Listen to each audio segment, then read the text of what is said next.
Good evening, everybody, and welcome to the first meeting of the Overview and Scrutiny Task Group Select Move. First order of business is we need to appoint a chair. Is there any nominations or volunteers?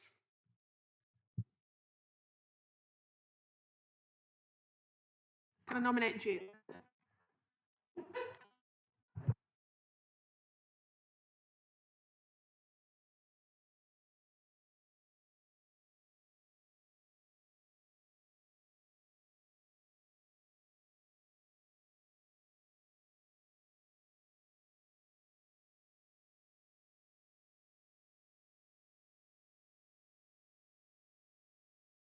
Of chair meeting, because of course chairing a meeting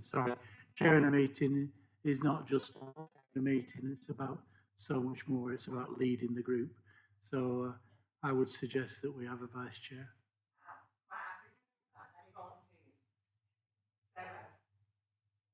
I'll put myself forward as vice chair. Is everybody in agreement with that? Yeah.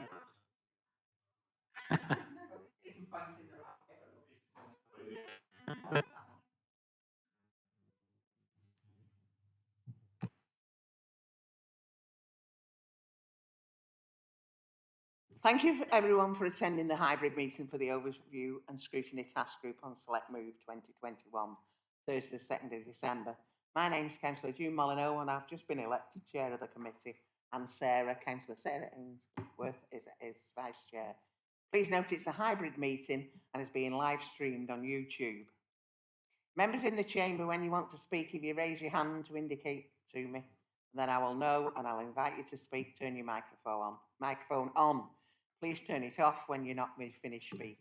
If you're joining via Teams, please use the raised hand.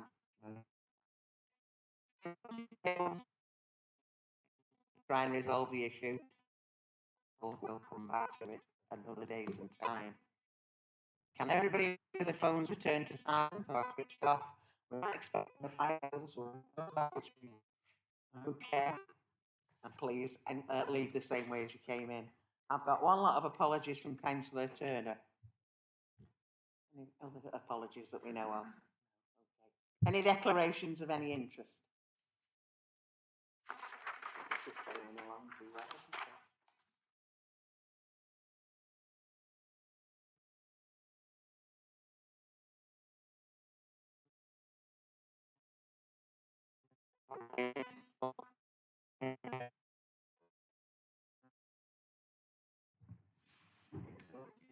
Hi, thank you. First time meeting most of you tonight, so nice to meet you and nice to meet most of you in person. I did check beforehand and I think most people have already seen the report in advance, so I don't intend to read it word for word, otherwise we'll be here till midnight. But in terms of a quick overview and a quick skim through, the report's been produced to capture what Jennifer provided verbally at the end of September in terms of recent activity and things to note in terms of Select Move. That's where I protected me out again.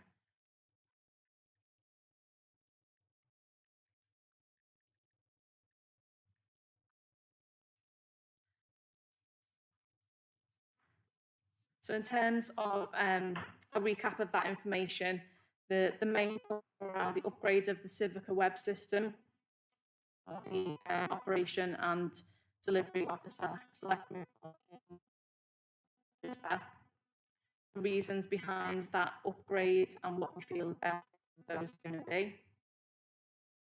The agreement to appoint a Select Move coordinator across the partnership on behalf of these Chorley, South Ribble and Preston. The benefits of having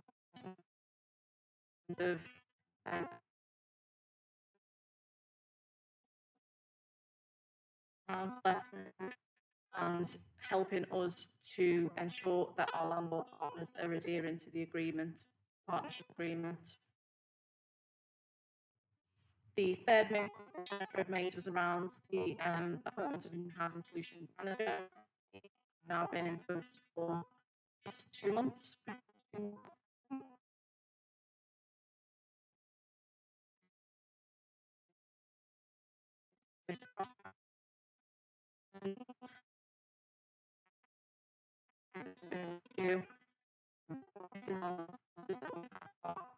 looking at urgent recruitment of agency staff in the short term and the wider recruitment and overview of the service longer term with our partners as well, to make sure that we're delivering the best that we can be. After that, in the report, I then went back to the previous recommendations of the 2014 scrutiny of Select Move, and with the help of other members of the team, I was able to provide an update against those 13 recommendations, where they're up to, and any further actions that were identified that can be worked on urgently now, with most of those being around issues that the Select Move coordinator will be able to pick up and progress as quickly as possible. And just in terms of an update on that, we are hoping to go to advert tomorrow for the Select Move coordinator post and get somebody in as soon as possible. I think that was it in terms of me skimming through the report, unless you want me to go through any more.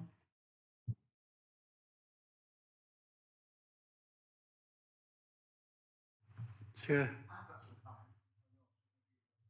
Councillor Holgate. Yeah, is it possible to go?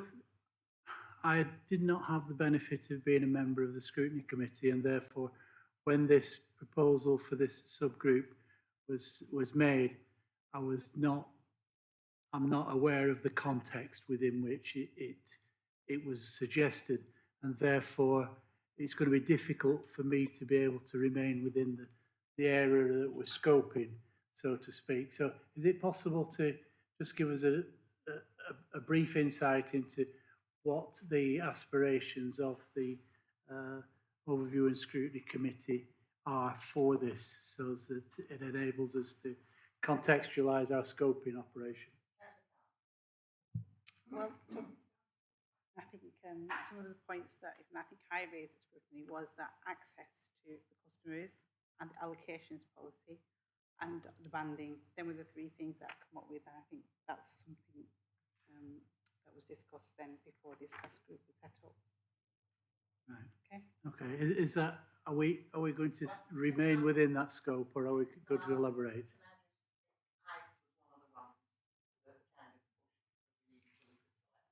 Yeah. As a new at the report. So I didn't realise it was 2014 when we did it, and there's three of us here that were on that. We were on it. But I was conscious that, especially in our area, him and myself, that were certain aspects of Select Move that didn't seem to be working. And there were recommendations that we'd made, quite very important recommendations that seemed to have been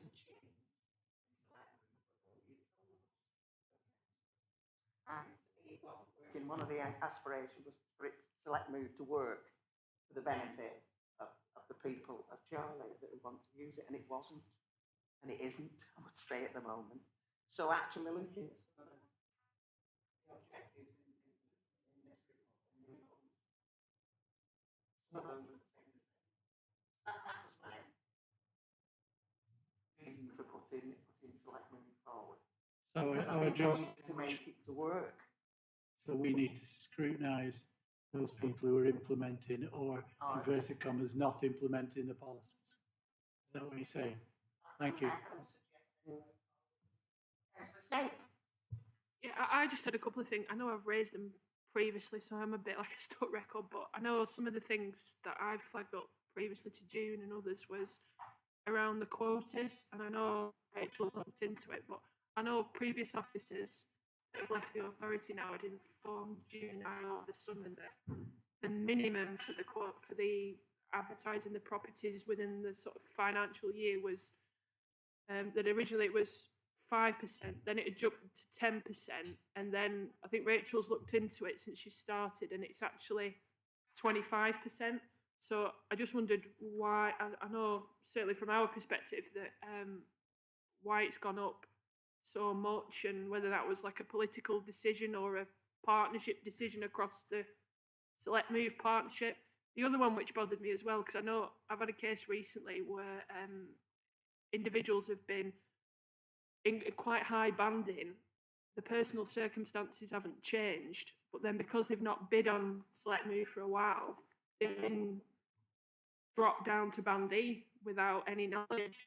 Apparently that is part of the Select Move sort of policy and stuff. And I know I read the report, but and I think it was saying on page 13 that there is a renewal procedure for anybody that is in Band A, B and C. And I know this particular one wasn't done by the council, but that it references about sort of social landlords contacting those people that haven't bid within 6 months, but then offering them any additional support. And clearly that's not happening. I mean, I know certainly the individual I can think of, she never heard of them, but she wanted to be in a particular part of the borough and she's just automatically been dropped to the bottom of the queue. I know the council's sorted it out since, but obviously that policy's not working in terms of with other landlords and stuff, really. Those were the two big issues that I had. So, thanks. Just in terms of your first point around the quotas, I don't know the member of staff who provided that information previous to me coming into post. That had already been the case. I'm led to believe that quota has been stagnant for several years. So I don't know why that member of staff provided that incorrect information. So I don't think that's been helpful. I don't know if Jennifer or Peter, you know, any if there was any difference in that when the Select Move partnership first came into being. Yeah. And I think when the partnership came into being, it might have been a different quota, but you're right, it's been that for a while now.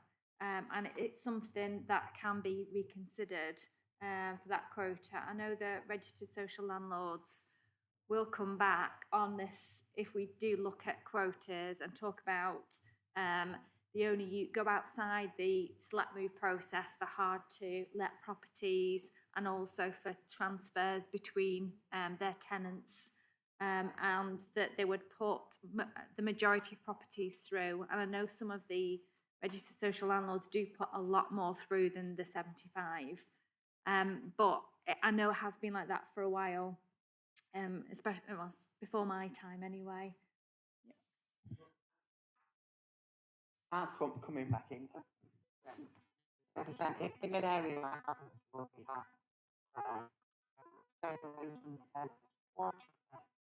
25% is water, regulation,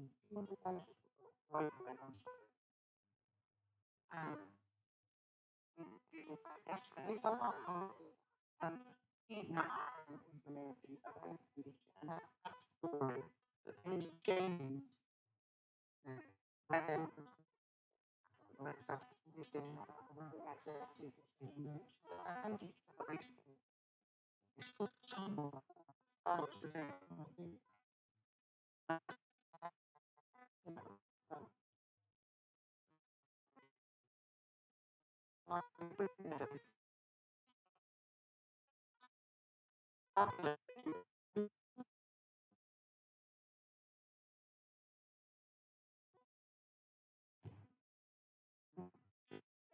The revenue, I lost it. In one of our objectives was actually to make Select Move work and make it for the benefit of the people. Didn't do it. No, we know it's not. So, Councillor Holgate, I know you want to that point. Thank you. Seems to me there's a potentially changed over the years since we first did this review and its recommendations were agreed, which is fine. I mean, situations change. The situation is different now as to it was then. But it's whether or not how those changes have come to pass without it passing through the democratic process again. I mean, I think we need to find out what the protocols are or ought to be in terms of changing policy with a system that's been agreed by Cabinet due to the recommendations of the previous steering group. And it seems to me that there's mixed messages as well in terms of communication from what Kim's been told about a particular issue by a particular member of staff. Now, I know staff changes, there's been huge staff turnover for the reasons that we all know about. But there may be something within our objectives that we're going to write down to do with the reviewing the training and making sure that, you know, people who are put into post are fully aware of how things work and ensuring there's a consistent message to anyone inquirer, whether it's a member of the public or whether it's a councillor. Just it was just on the second point around the support for customers and also landlords in terms of adherence to the allocations policy, support in delivering the policy. Again, we see that very much being within the remit of the Select Move coordinator. So those kinds of issues can be picked up in terms of if a landlord is not communicating with the customer before they change a band or implement part of the policy, we can pick those up as operational issues.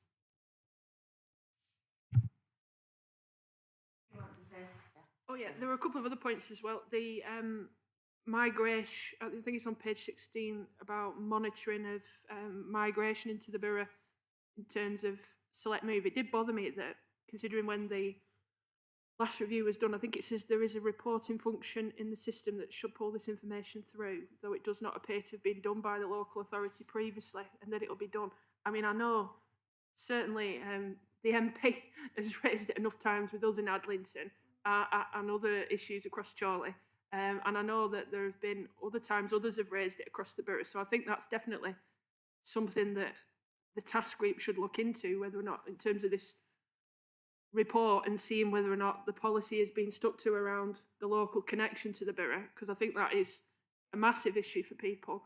And the other one was, I know I had a couple of cases over the summer, and I know it was before your time, about people that weren't necessarily digital savvy wanting to get onto Select Move, that had been in touch with the council, but they weren't, I mean, obviously I know we were sort of partially in lockdown then, but they weren't sort of signposted to, because I think there's a bit like a weekly booklet that can get sent out, and I understand, like a bit of a hard copy of the property, or there used to be a hard copy of the properties.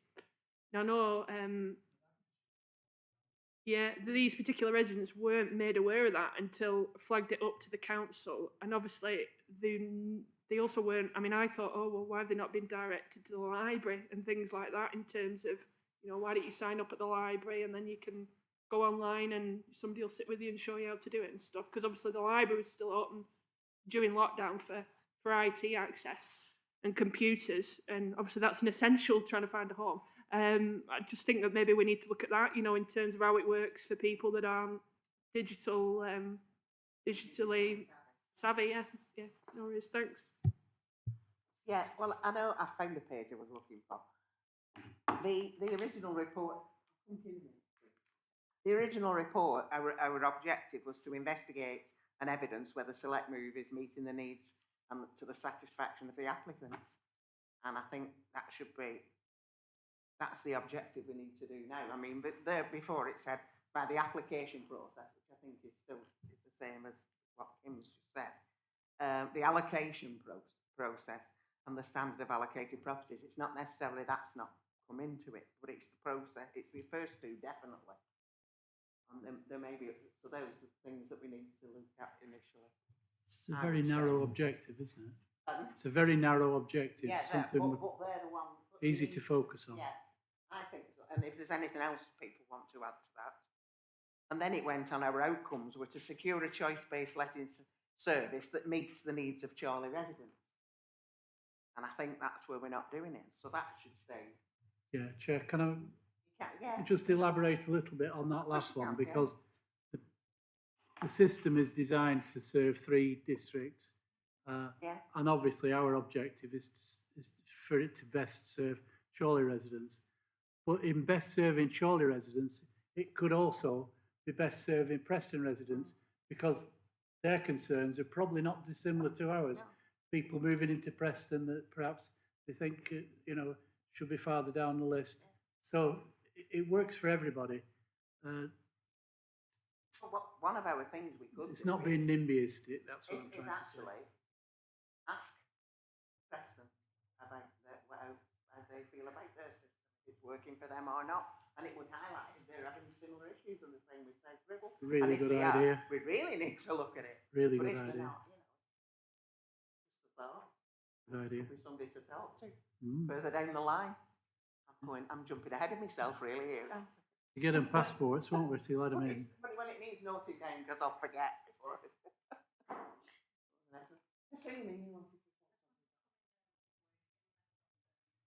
Those who are not very digitally savvy, yeah, that I know of people who have been helped to bid for properties and they're actually done for them, because I know some victims of domestic abuse I've worked with, the offices actually help them bid for properties, so there is something there.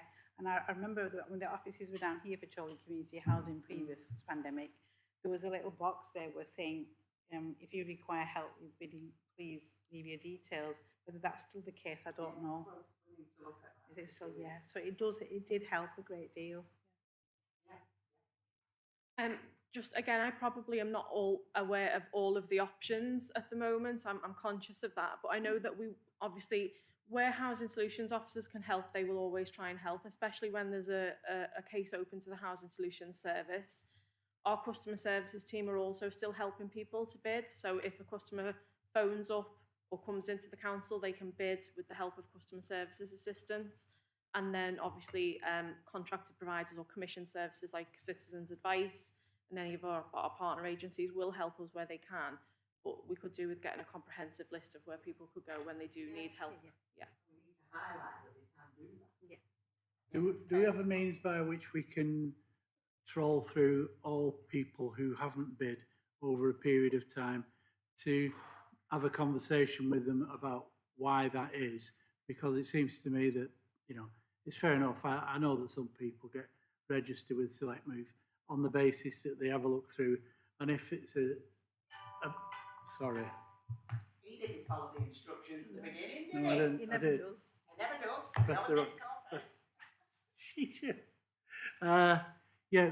So basically, I wonder if there's a means by which we can go through the list. I don't know how many people are on it, how big a job it would be, but it seems to me for them to drop off and end up at E, you know, without having been given the opportunity to recognise that that is their fate if they don't bid, then, you know.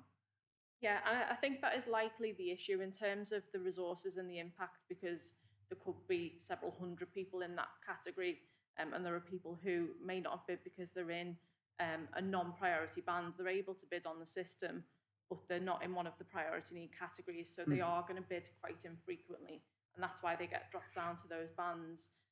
What tends to happen, and what has happened in, as far as I'm aware, all choice-based lettings allocation schemes work along similar lines, where it's an automated process. So the customer would likely, if they had contact details, be given a phone call when that's done, or receive an email, an automated email to say, this is what has happened. If you don't feel this is correct, get in touch, and put the onus back on the customer to get back in touch with the service if they don't feel that they're in the right band.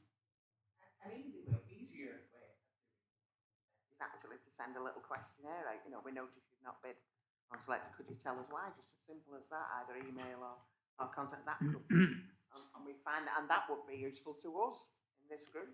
It would be a better quality service as well, rather than waiting till it's retrospective and then saying, this is what's happened. Like the lady in Adlington did. When you looked at her circumstances through Kim, she's gone back up the band. Yeah.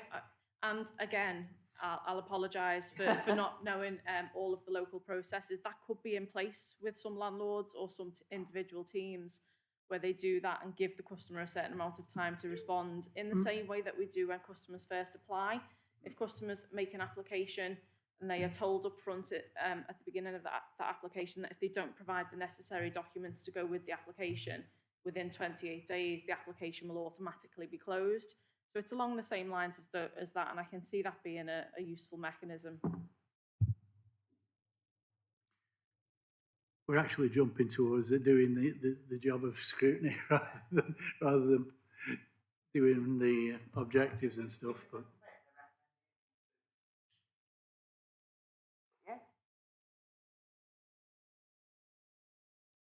Just reading the other letter. Any more comments from anybody? Sorry. Yeah. So how about getting some of those managers from the social housing providers to come in? I'd certainly like to know how they allocate properties. Is it computer decides, or is it a real person that looks at these cases? I definitely want to know. Either speak to them in person or, Yeah. or send out. So yeah, the system will do the short list. The system will pull up the list that is computer generated. However, there is always a human at the end of that process who will go through the applications and go through the short list. So it's not just a computer says no answer. And they are quite often the things that we find as an operational team where we will be having those conversations with landlords, and we will challenge landlords if we feel or we find evidence that they've skipped somebody where they should have skipped somebody. And again, I sound a little bit like a broken record, but the Select Move coordinator post, really, it's one of the reasons why we've pushed to have that resource and have that extra capacity to pick these issues in real time. Thank you. In order to make progress, can I suggest that June's suggestion of the objectives and the stated outcomes reflects those of the previous working group? But without the, And then we it- don't need the And if standard. people want to add stuff to it or take bits out, we can do that, can't we? Another comment was one of the we found during the report that a lot of the properties were going on Select Move. And when it showed where the photograph was, there wasn't one. And they were expecting people to bid up for a house. You would go to an estate agent and there's no, this nice house on such a street, but there's no picture of it. I thought we'd solved that problem, but apparently we seem to have gone back to the system where the properties aren't photographed and that, and I would think that's kind of quite essential.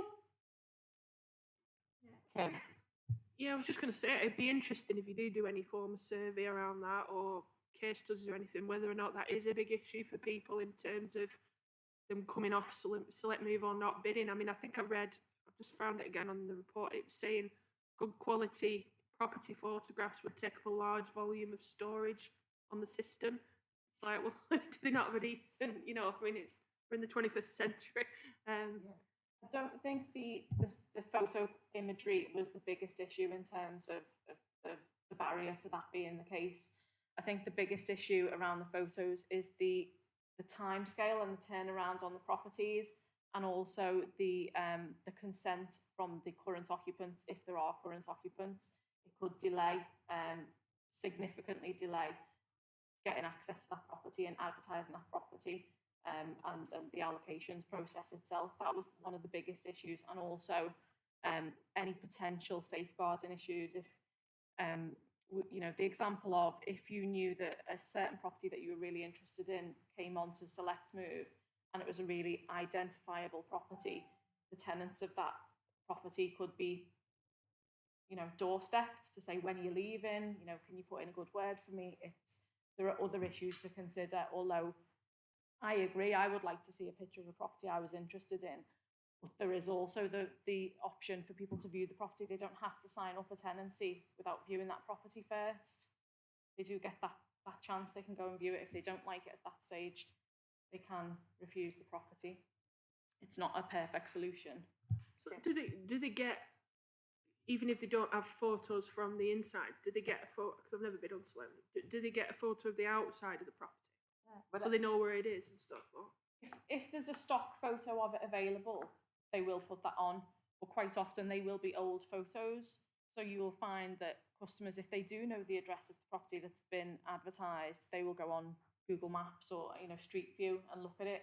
And as I say, that could give rise to identifying the current occupants. And it's not impossible if there's only one property advertised on the street and you happen to know who that person is. There are always ways around it, but it's about, in general, what is the most safe practice. And the most safe practice is to either have the stock photo, an old photo, or no photo, and give the person the option to view the property before they make a decision about whether they want to take on the tenancy.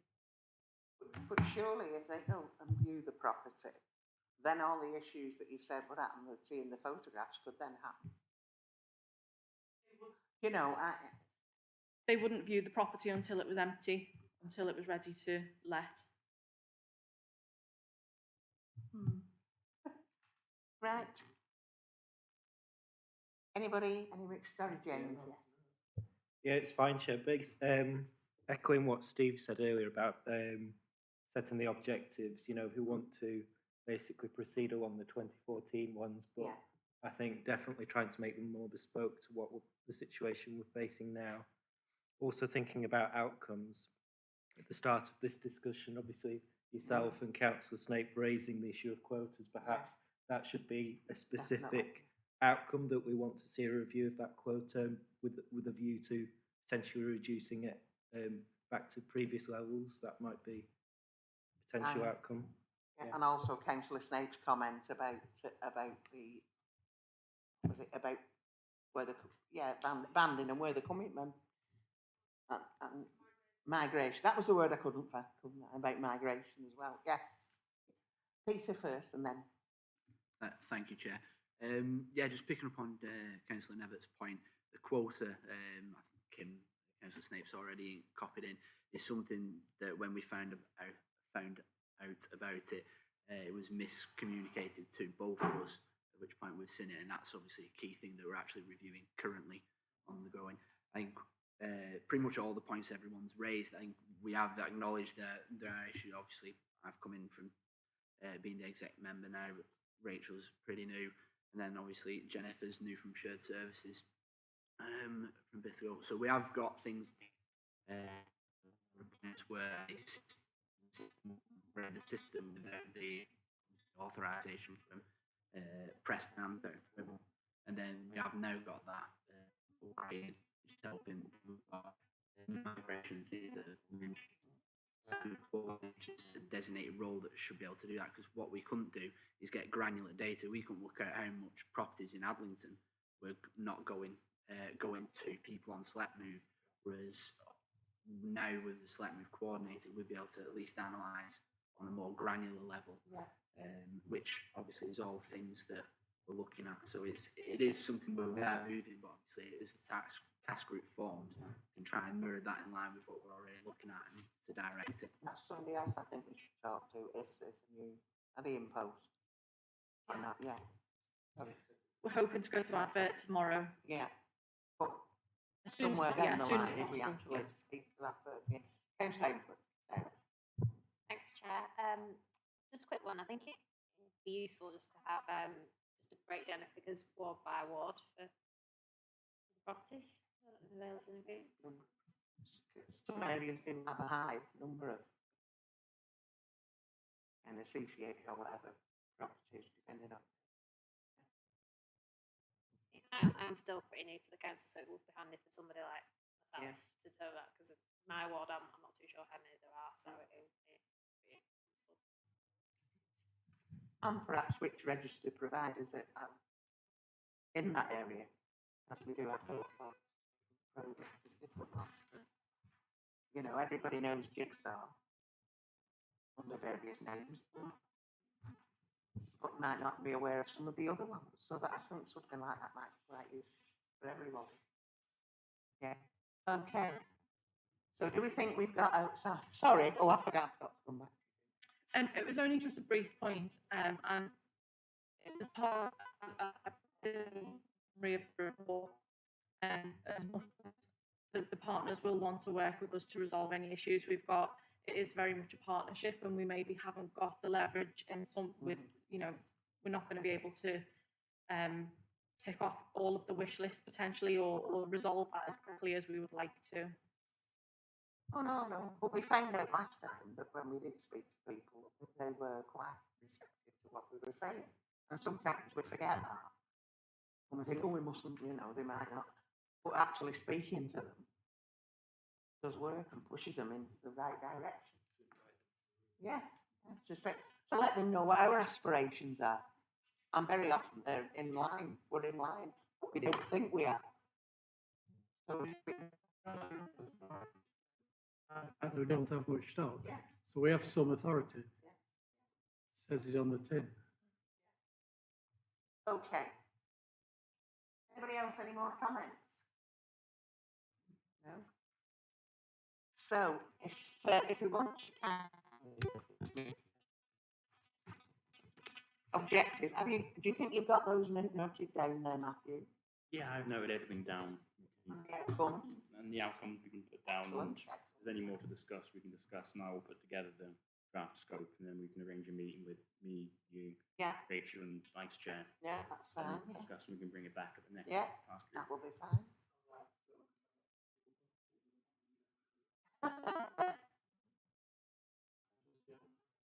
Yeah, I think that might be slightly, yes. You don't ask, you don't get, June. No, you know don't. that. Okay. Well, if that's it, we've done our meeting with them, actually. Excellent. Thank you very much. That was very productive. So thank you. Okay. It's on your agenda. January the 6th. 6:30, ignore the 6 o'clock in your diary. 6:30, but we can change it to 6 o'clock. I'm not if bothered. it's What suits up to everybody. members' 6 decisions. o'clock or 6:30. Yeah, if people are working, 6:30 is better. Me, it doesn't.